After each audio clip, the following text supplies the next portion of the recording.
여러분 안녕하십니까? 지금이 일요일, 오늘이 크리스마스 이브죠. 오늘 밤이 상당히 교회나 이런 데서 아주 크리스마스 행사를 아주 뜻깊게 하리라 생각합니다. 그래서 이제 24일 날 밤이 크리스마스 이브고, 그 다음에 내일은 25일이죠. 그래서 정작 내일보다는 오늘 크리스마스 이브 날이 상당히 중요합니다.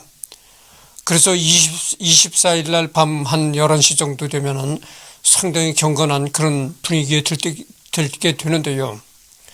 어떻게 딱 이게 맞아떨어졌습니다. 여러분 성경에 보면은 원수를 사랑하라 이런 말 있잖아요. 그런데 인간이라는 건 누구나 분노, 이런 게 있단 말이죠. 근데 인간이라는 건 누구나 분노 이런 게 있기 마련인데 스님이든 목사도 인간이고 스님도 인간인 것이죠. 인간은 누구나 무지막지한 일을 당하면 분노가 끓어오르는 겁니다. 그 분노를 억제하기가 상당히 힘든 것이죠. 그런데 성경에 보면 원수를 사랑하라 이런 글귀가 있단 말이죠. 과연 인간이 원수를 사랑할 수 있을까? 이런 의문을 갖게 되는 겁니다. 근데 여기 보면 이 손양원이라는 분 있잖아요. 전 예양원 교회 담임 목사, 애양원 교회 담임 목사 손양원이라고 됐는데 이분이 정말 원수를 사랑한 분입니다. 그렇다는 걸 우선 말씀드리고, 그래서 이 크리스마스 날 이브에 손양원 목사에 대해서 인간 탐구를 하게 된 것을 뜻깊게 참 생각합니다. 그래서 여기 보면 전 애양원 교회 담임 목사 손양원 이렇게 되어 있습니다. 이게 이제 손양원 목사의 모습이죠. 그래서 봅시다. 1902년 6월 3일 날에 이제 태어났고, 대한제국 경상남도 철원군 칠원군 상리면 남구리에서 태어났다. 현재는 이제 경상남도 함안군 칠원읍 구성리라는 것입니다. 사망은 1950년 9월 28일, 향년 49살에 사망했다. 북한군 치하 전라남도 려수시, 려수 왕십리 617 미평 과수원 골짜기에서 사망했다. 이렇게 나오네요. 현재는 여기가 어디냐면 전라남도 여수시 둔덕동 617-10이라는 겁니다. 여기서 이제 사망했죠. 그러니까 이제 북한군이 남침을 해가지고 우리 대한민국을 거의 다 이제 점령하다시피 했잖아요. 그래서 이제 북한군 치하, 이 여수도 그때 당시 여수도 북한군 치하에 있었던 것이죠. 북한군 치하 여수에서 이제 사망했다 이렇게 나오네요. 손양원이라고 했는데 본명은 손연준, 학력은 칠원 공립고등학교 졸업, 중동학교 명예 졸업, 중동학교 퇴학이라고 했는데 명예 졸업 이렇게 됐습니다. 그 다음에 경남성경학원 수료, 평양신학교 졸업 이렇게 됐습니다. 호는 산돌, 별명은 사랑의 원자탄, 배우자는 정양순, 이 아내는 1907년에서 태어난 사람 여자인데 1977년까지 생존해서 이제 살다가 세상을 떠났습니다. 그러니까 이 손양원 목사의 아내 되는 사람은 사모는 1977년이라면은 여러분들 최근이라고, 비교적 최근이라고 할 수가 있는 것입니다.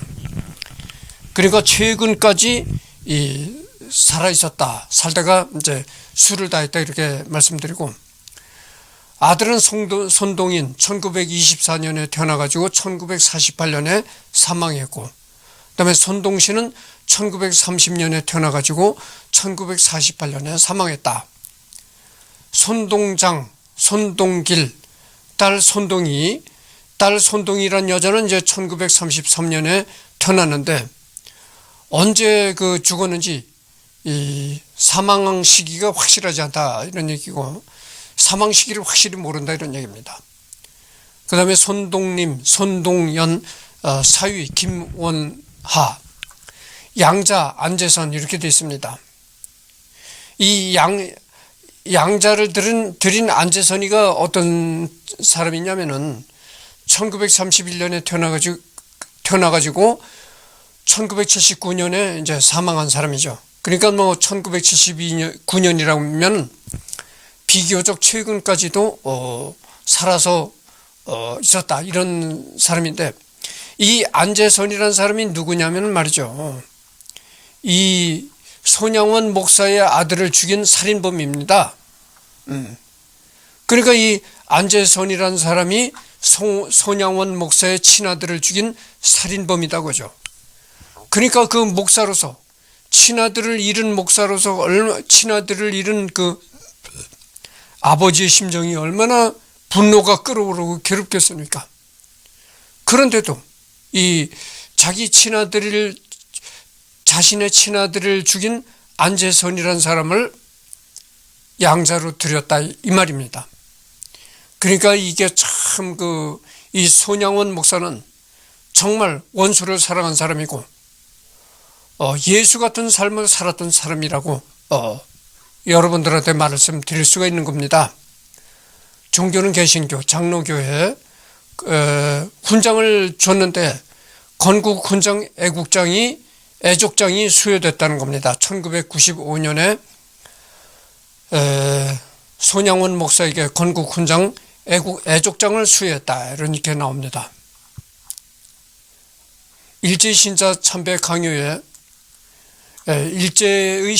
신사 참배 강요에 끝까지 맞서 투쟁한 목사이자 항일 독립운동가 또는 애양원에서 나환자들에 대한 구호사업과 전도 활동에 전력하였으며 6.25 전쟁 중 죽음을 맞이하였다. 돌봐줄 사람이 없는 애양원 환자들을 버리고 갈 수 없었기에 그는 피난을 하지 못했으며 아들을 죽인 원수마저도 사랑으로 품은 손양원의 삶은 오늘날 우리에게 귀감이 되고 있으며 그 공로를 인정받아 1995년 8월 15일 국가 독립 유공자로 선정, 건국 훈장 애족장을 수여받았다, 이런 얘기입니다.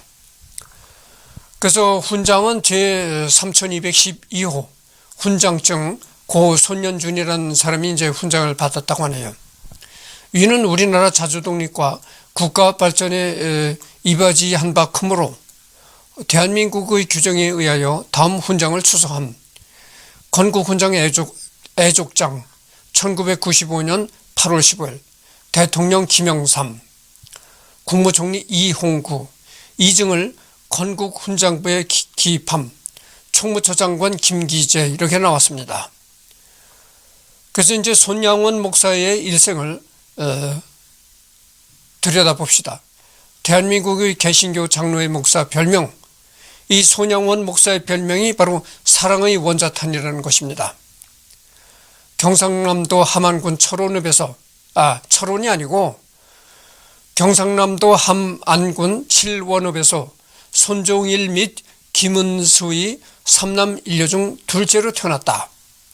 그러니까 아버님이 손양원 목사의 아버지는 손종일이라는 사람이고 1871년 1월 17일에 태어나가지고 1945년 4월 13일에 사망한 사람이 이제 손양원 목사의 아버지다. 손양원 목사의 어머니는 김은수, 1873년 2월 10일에 태어나가지고 1936년 5월 26일에 사망했다. 3남 1녀 중 둘째로 태어났다. 손양원은 1908년 부친의 입신과 함께 7살 때 입신하여 맹호는 선교사로부터 세례를 받았다. 그는 어렸을 때부터 주일학교에 열심히 다녔으며 서당에서 한문을 공부하다가 12살 때에 칠원 공립 보통학교에 입학하였다가 그가 보통학교 3학년 때 일이다. 조회 때 천왕이 사는 궁성 쪽을 향해 절하는 소위 동방요배라는 것을 하는데 손양원 목사는 이를 거절하다가 교장에게 불려가게 되었고 신사참배에 반대한 이유로 퇴학당하였으나 선교사 맹호은 목사의 도움으로 다시 복교할 수 있었으며 1917년 7월 칠원 보통 공립학교를 졸업하였다. 그리고 18살 되던 해에 서울 중동학교에 입학하였으나 아버지가 3.1 운동에 참가하여 옥에 갇혔기에 손양원 목사도 지켰다. 그는 서울에 있는 동안 낮에 학업에 열중하고 밤에 만두를 팔았으나 일을 계속할 수 없어서 고향에 내려와 잠시 약 3년 동안 고향에서 가족을 돌보며 지내야 했다. 하지만 불타는 향악심을 누를 길이 없어 그는 1921년에 일본으로 건너가 동경에 있는 스카모 중학교 야간부에 입학하여 신문 배달을 하면서 학업을 계속하였다. 그 시기에 교회 출석은 물론 노방 전도도 열심히 하였으며 1923년 귀국하여 그해 10월 7원읍 교회 집사로 비선되었다. 1926년 내서 1934년에 전도사로부터 부산 간만동의 나환자 수용시설 상해원에서 일했다. 이곳에서 매견시 선교사와 인연을 맺었다. 매견시. 그러니까 맥현시라는 겁니다. 맥현시. 이 외국인이죠. 이 맥현시라는 그 선교사는 외국인인데 이 선교사와 이제 인연을 맺었다 이런 얘기입니다. 1938년 평양신학교를 졸업한 뒤 전도사가 되어서 1939년 전라남도 여수시에 있는 애양원 교회에 재직했다. 애양원은 한센병 환자들을 위한 치료 수용시설로 이곳에서 손 목사는 환자들에게 대한 기독교 전도와 환자 구호를 위한 봉사활동에 전념했다. 그 당시 일화 중 하나로 환자들 중 상태가 심한 환자들만 격리해 놓은 방이 있었다. 간호사들과 신문지를 깔고 들어가니 그런 행동에 모욕감을 느낀 환자 중 하나가 우리가 짐승이냐? 우리도 똑같은 사람이다라고 외치면서 간호사들 중 하나를 목침으로 때려 죽이는 사고가 일어났다. 아이고. 그러니까 나 환자라는 건 여러분들 나 환자는 거 아시죠? 문둥병 환자입니다. 그 이제 애양원 교회에서 이제 문둥병 환자들을 상대로 이제 문둥병 환자들을 돌보는 그런 생활을 그때는 목사가 아니죠. 전도사로서 그런 참 꾸준히 일을 했다 그거죠. 근데 어느 날 그 상태가 심한 나병 문둥병 환자가 있었다는 겁니다. 그래서 그 상태가 심한 문둥병 환자의 방에 들어갈 때 방바닥에다 간호사들조차도 이 문둥병이 전염이 되는 병이니까 나환자들을 가까이 하기를 상당히 꺼려했다는 거죠. 그래서 이 간호사들이 그 나환자들 방에 들어가기 전에 이 방바닥에다 신문지를 깔고 들어가니까 그 상태가 심한 나환자 중에 한 사람이 뭐라고 하냐면은 우리도 사람이다.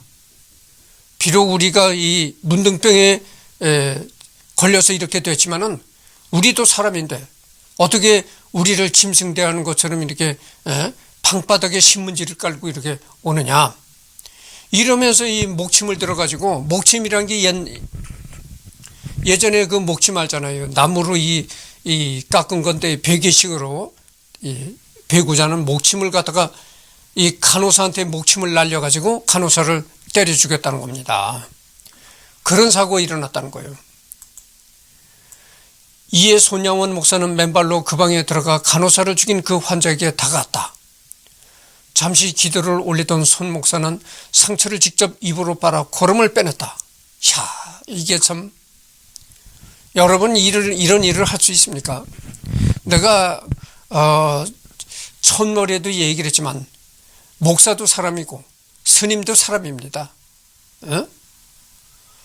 스님도 사람이고 목사도 사람인데 나환자들이 이게 전염병인데 나환자한테 가까이 하려면 꺼려지죠. 그러나 바로 전에 얘기했듯이 나환자 중 한 사람이 간호사를 목침을 던져가지고 죽이는 그런 사태가 발생한 후로 손양원 목사는 신문지를 깔지 않고 양말도 신지 않은 그냥 맨발 상태로 그 나환자가 있는 방 안에 들어갔다는 겁니다. 방 안에 들어가서 나환자 손목을 잡고 나환자 그 환부, 고름이 가득 차 있는 환부를 손양원 목사가 입으로 빨아냈다는 거예요. 나환자의 고름을 입으로 빨아냈다. 그게 바로 손양원 목사였다, 이런 얘기입니다. 그러니까 이 손양원 목사야말로 참, 이 손양원 목사 같은 사람은 정말 성인이죠. 예수님이라고 할 수가 있는 겁니다. 한센병이 전염병이라 애양원에서 크게 걱정을 하며 수차례 검사를 시행했지만 다행히 손 목사에게는 발병하지 않았는데 이에 그는 진심으로 아쉬워했다고 한다. 그러면서 한 이야기가, 내가 나병에 걸리면 그들과 똑같이 질 거고 그러면 환자들이 나에게 더 거부감 없이 대할 텐데 그러지 못해서 아쉽다고 한다. 이렇게 한센병을 그 고름을 입으로 빨아내고 하니까 어떻겠어요? 그 손양원 목사 주변에 있는 사람들이 다 걱정이 드는 겁니다. 아니, 손 목사가 저러다가, 아니, 손 목사도 문둥병에 걸리는 것이 아닌가, 이렇게 걱정을 해가지고 이 손 목사를 병원에 끌고 가가지고 이제 검사를 시켰다는 겁니다. 그런데 그렇게 나환자 고름을 입에 빨고 입으로 빨고 그랬으나 손양원 목사한테는 그 문둥병이 옮지 않았다, 이런 얘기죠. 근데 더욱이 참 그 기가 막힌 얘기가, 이건 손양원 목사가 한 얘기라고 하는데, 내가 나병에 걸리지 않은 게 참 아쉽다. 내가 문둥병에 걸렸더라면은 참 그들과 정말 한 동지가 되어서 살았을 텐데 이렇게 아쉽다, 이런 말을 손양원 목사가 했다는 겁니다. 참, 이거는 인간의 경지가 아니죠. 인간의 경지가 아니야. 다른 페이지로 넘어갔는데, 잠깐만요. 다른 페이지로 넘어갔는데 잠깐 합시다.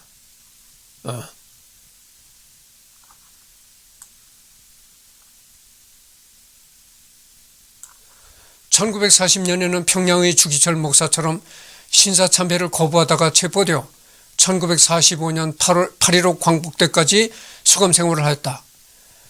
당시 수감생활로 건강이 매우 악화되어서 실명 위기까지 왔었다고 한다. 이때 나온 기도 중 하나가 기독교인들에게 유명한 솔로몬이 부귀보다 요부의 고난이 귀하다는 이야기로 아내 정량순 여사에게 보낸 편지에서 나왔다. 그가 수감되어 있을 때 일제는 어떻게 해서든지 그의 신앙을 바꿔보려고 했는데 불교 관련 책을 강제로 읽고 감상문을 쓰게 하거나 일본인 스님을 불러서 그가 불교 신자로 바뀌도록 설득하게 하였다. 하지만 그와의 종교 담론을 하던 그 스님은 전도가 끝까지 먹히지 않고 오히려 손 목사의 반론에 할 말도 없어지자 결국 분노가 폭발, 고래고래 소리를 지으며 손 목사의 뺨을 때리고 만다. 그럼에도 손 목사는 오히려 표정 하나 안 바꾸고 죄감이 있는 하나님께서는 원수가 내 오른쪽 뺨을 치거든 왼쪽 뺨을 내어주라고 하셨습니다. 자, 그러니 이쪽 뺨도 치십시오 하며 뺨을 내밀자 그 스님은 아예 이성을 잃고 덤벼드는 바람에 감방 간수들이 끌고 나가는 일도 있었다고 한다. 참, 이게 좀 어떻게 보면 이게 참 우스운 얘기, 재미난 얘기이기도 한데, 그래서 그 일본 놈들이 이게 손양원이가 아주 투철한 기독교 사상에 젖어 있다, 이렇게 하니까 일제가 이 손양원 목사에 대해서 이 종교를 바꾸게 해볼까, 생각을 바꾸게 해보려고 굉장히 노력을 많이 했다는 겁니다. 그래가지고 일제가 그 스님 하나를 선정해가지고 그 일제가 선정한 스님은 그러니까 일제 앞잡이라고 할 수 있는 거죠. 그 스님 하나를 선정해가지고 손양원이를 만나서 불교 교리를 가르쳐라, 이렇게 일제가 이제 사주를 했다는 겁니다. 그래서 그 스님은 일제 사주를 받아가지고 손양원 목사를 만나가지고 그 불교 교리를 손양원 목사한테 강의를 했다는 거예요. 그런데도 아무리 강의를 해도 변함없이 손양원 목사는 기독교 신자의 자세를 잃지 않더라고 합니다. 그러니까 나중에는 이 스님이 화가 벌컥 나가지고 화딱지가 벌컥 나가지고, 내가 그랬잖아요. 목사도 스님이요, 목사도 인간이요 스님도 인간이라고. 그 스님도 인간입니다. 그렇게 이 손양원 목사를 종교를 바꿔보려고 스님이 가서 맨날 손양원이를 어르고 달래고 불교 교리를 가르쳐 줬는데도 불구하고 조금 더 변화가 없는 거예요. 그러니까 맨날 중에 이 스님이 화딱 직업을 걸어가지고 손양원이 뺨을 이렇게 때렸다는 거예요. 귀싸대기를 때리니까 하나님께서는 원수가 오른쪽 뺨을 때리면 왼쪽 뺨도 내놓으라 하셨습니다. 그러니까 스님이 내 한쪽 뺨을 때렸으니까 맞은편 뺨도 마주 때려 주십시오 하고 뺨을 내밀더라는 거예요.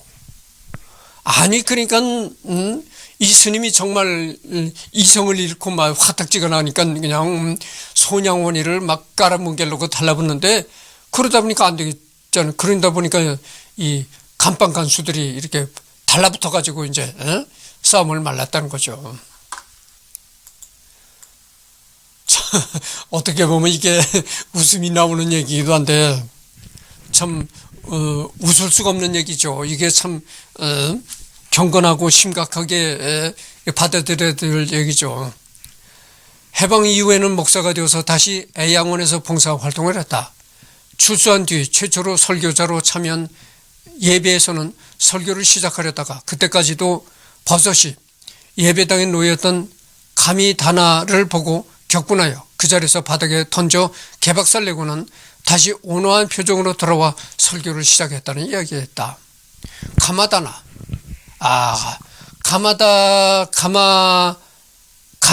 가미다나죠.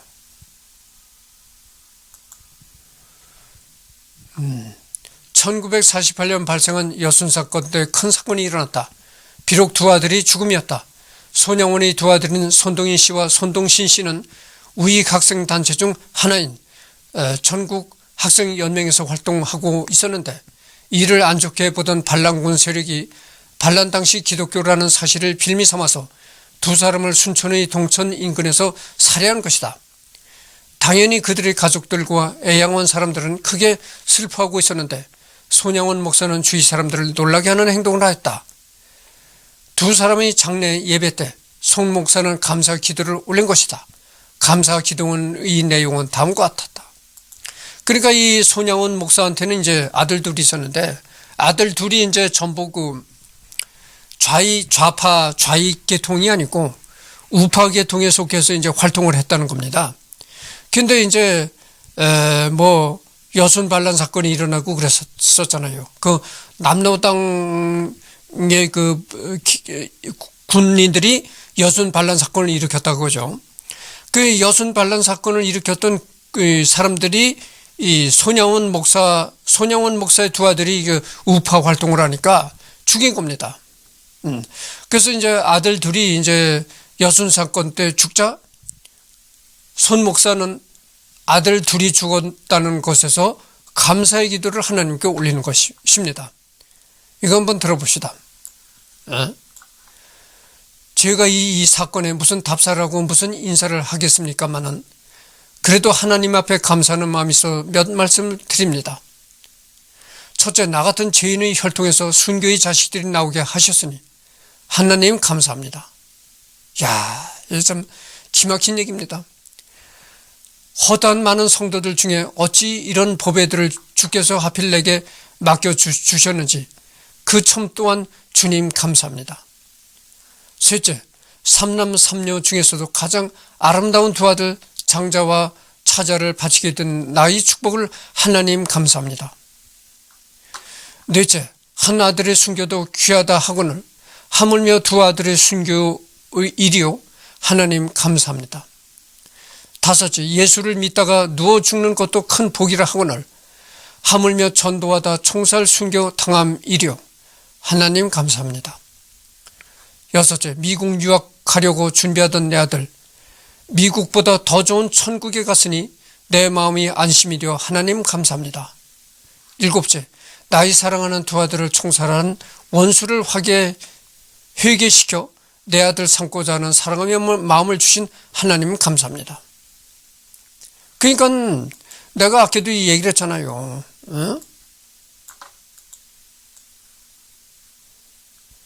자기의 친아들 두 아들을 죽인 원수를 자기 양자로 삼은 겁니다. 자기 친아들을 죽인 원수를 양자로 삼은 거예요. 그러니까 정말 원수를 사랑한 거죠.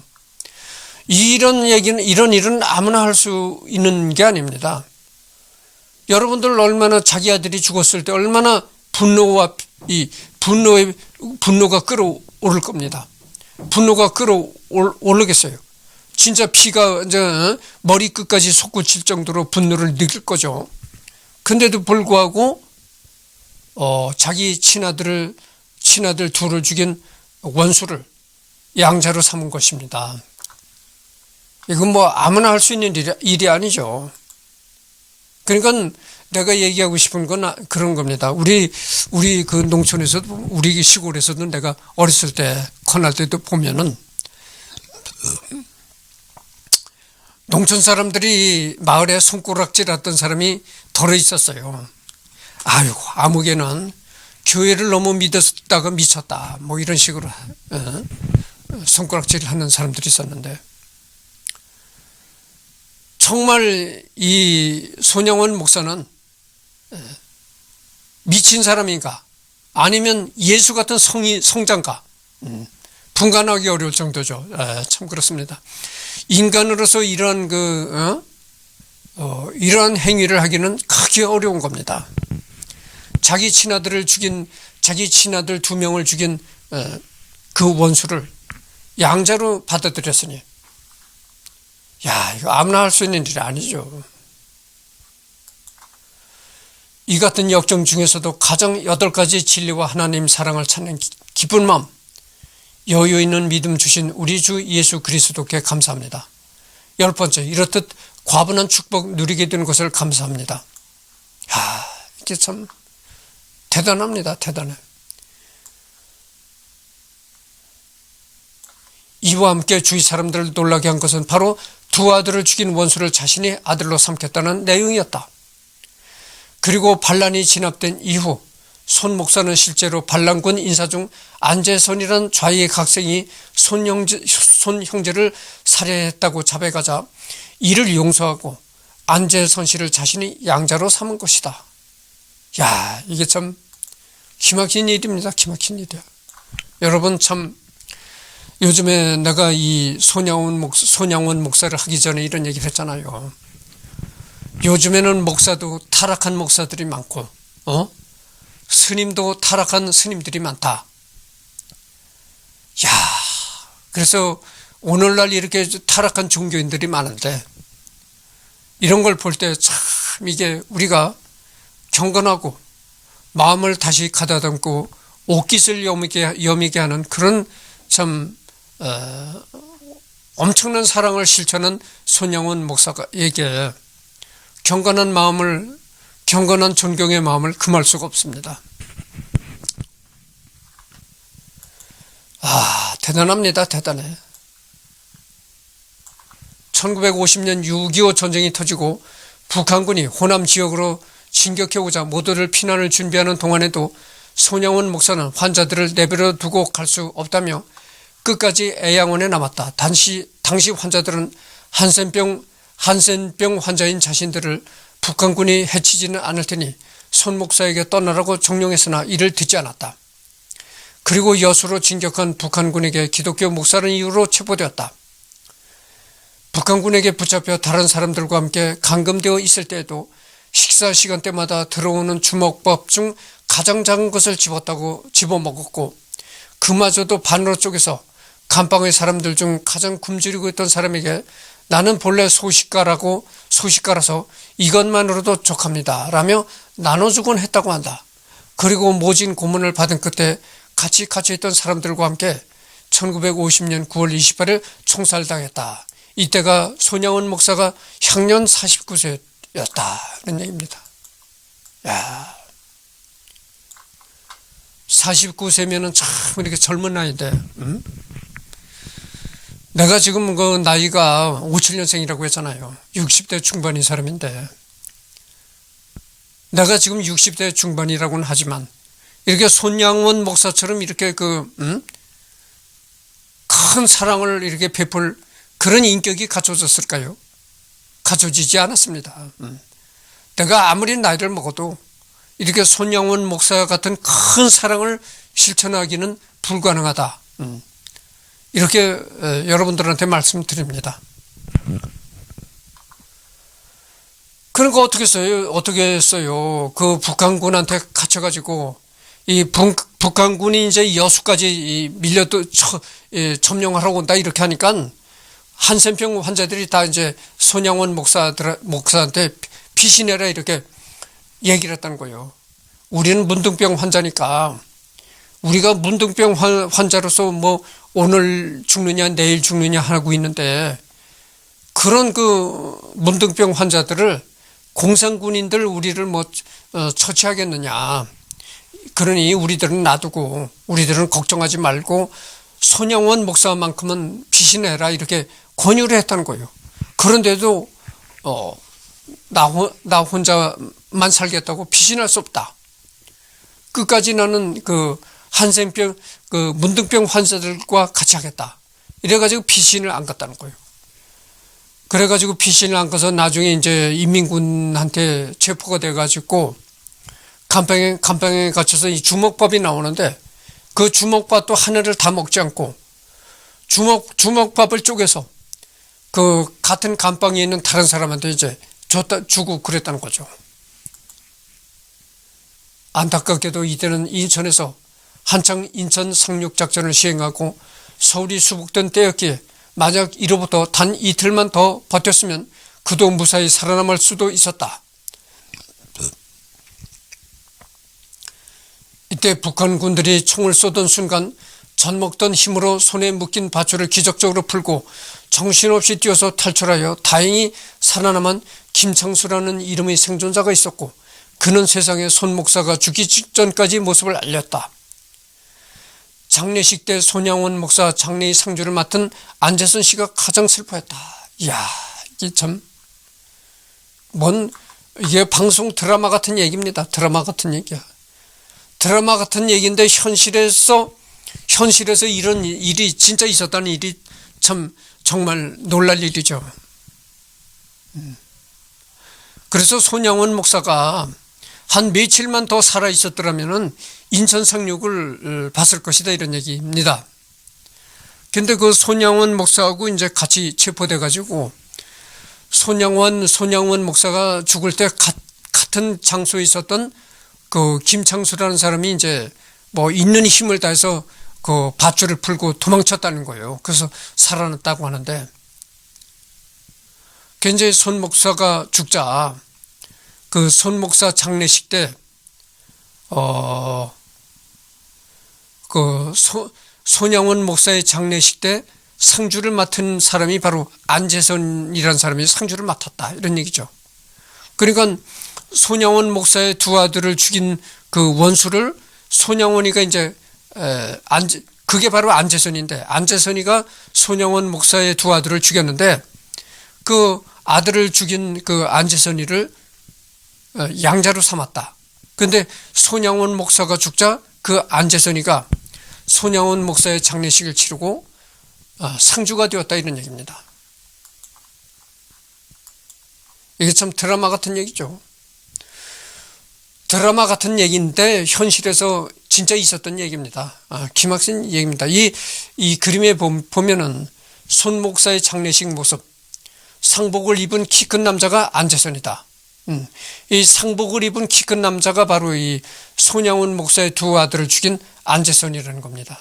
그래서 손양원 목사의 두 아들을 죽였는데 손양원 목사의 양자가 된 것이죠.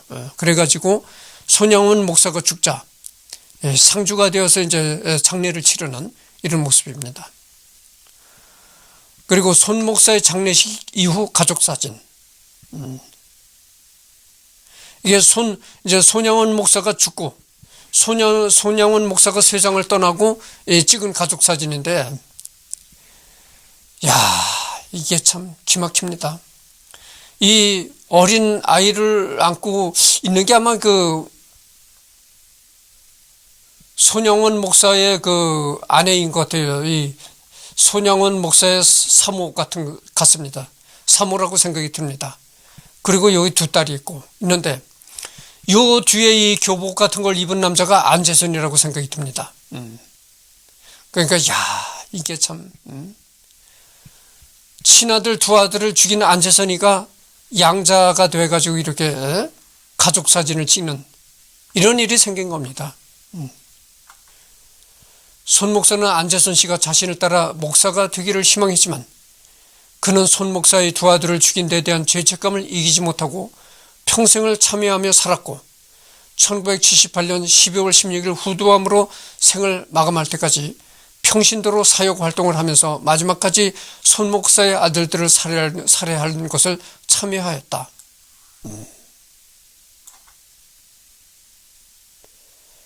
그러니까 이 안재선이라는 사람은 그 손영원 목사가 안재선이한테 목사가 되라고 그렇게 권유를 했다는 겁니다. 근데 그 죄책감을 항시 가지고 있어서 목사가 되는 것을 포기하고 그냥 평신도로서 살았다는 거예요. 교회에 이제 평신도로서 살다가 1978년 12월 16일 후두암으로 생을 마감할 때까지 평신도로 사역 활동을 하면서 마지막까지 손 목사의 아들들을 살해한 것을 참여했다, 이런 얘기입니다. 그때 세상을 떠나기 직전에 양동생 손동이에게 한 말은 천국에 가서 너네 두 오빠에게 무릎 꿇고 사죄하겠다였다. 그래서 이 안재선이가 세상을 떠날 때 그 양동생 손동이에게 한 말은 천국에 가서 너네 두 오빠에게 무릎 꿇고 사죄하겠다, 이런 말을 했다는 겁니다. 그러니까 이 양동생이라는 건 이제 손영원 목사의 딸이죠. 그래서 이 안재선이가 이 세상을 떠나기 직전, 죽기 직전에 손영원 목사의 딸을 앞에서 이런 말을 했다는 겁니다. 내가 천국에 가서도 니네 두 오빠들을 만나서, 그 천국에서 니네 두 오빠를 만나서 거기서 내가 무릎 꿇고 사죄하겠다, 이런 말을 남기고 세상을 떠났다는 겁니다. 그래서 이 여순 반란 사건으로 안재선이가 이 손양원 목사의 두 아들을 죽였긴 했지만, 어쨌든 간에 그러나 이 안재선이도 이렇게까지 행동을 한 것을 보면 막대 먹은 사람은 아니었다, 이렇게 말할 수가 있는 겁니다. 그의 아들인 안경선 목사의 증언으로는 그가 신학교에 입학도 하고 그곳에서 우수한 성적을 올리며 생활했으나 사람을 죽였다는 죄책감과 그런 사람의 설교를 누가 들으려 하겠느냐는 자격심에 목사가 되기를 포기했다는 것으로 보인다고 말했다. 그러니까 이 안재선 그 양자의 아들이 또 목사가 됐다는 겁니다. 그 안재선이가 손양원 목사의 양자잖아요. 그 양자의 아들인 안재선의 친아들인 안경선이라는 사람이 그 목사가 됐다는 겁니다. 목사가 돼서 아버지에 대한 얘기를 하는데, 아버지는 늘 참여를 하면서 살았다. 그러면서 아버지는 그래서 안재선이는 안경선이가 아버지라고 칭하는 사람은 이제 안재선이죠. 그 아버지는 신학교까지 나오고 그랬지만은 목사가 되질 않았다. 왜냐하면 사람을 죽인 살인자가 어떻게 교인들 앞에서 설교를 하겠느냐. 사람을 죽인 살인자가 교인들 앞에서 설교를 하면 그런 설교를 누가 듣겠느냐. 이런 생각에서 목사가 되질 않았다, 이런 그 얘기를 친아들이 이제 실토를 한 겁니다.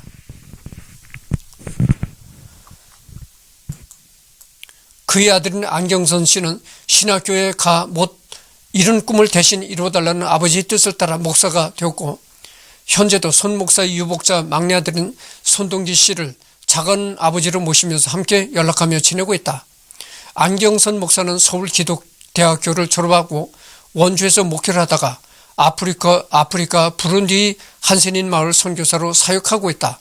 손양원 목사의 한센인 목회를 양손자가 계승하게 된 것이다. 참 이게 손양원 묘지는 그가 봉사했던 애양원 근처에 있다. 두 아들이 묻힌 곳에 함께 묻혔다. 손양원이 총살당한 곳인 여수시 둔덕동에는 그를 추모하는 작은 공원이 만들어져 있다. 이런 얘기입니다. 그래서 이번 시간은 말이죠. 녹화를 한 지가 40분을 경과했습니다. 그래서 이번에는 이것으로 끝을 맺고 다음에는 이제 백범과의 인연을 리딩하도록 하겠습니다. 이 그림을 보면은 이 백범 바로 옆에 이 사람이 이제 손양원 목사입니다. 키가 이제 작은 사람이 이제 백범 김구와 손양원의 기념사진, 코트 주머니에 손을 넣고 안경을 쓴 남자가 손양원이다. 백범 바로 옆에 그 안경을 끼고 코트 주머니에 검은 코트 주머니에 손을 넣고 있는 사람이 이 손양원 목사입니다. 그래서 하여튼 이거는 다음 시간에 또 계속하도록 하겠습니다.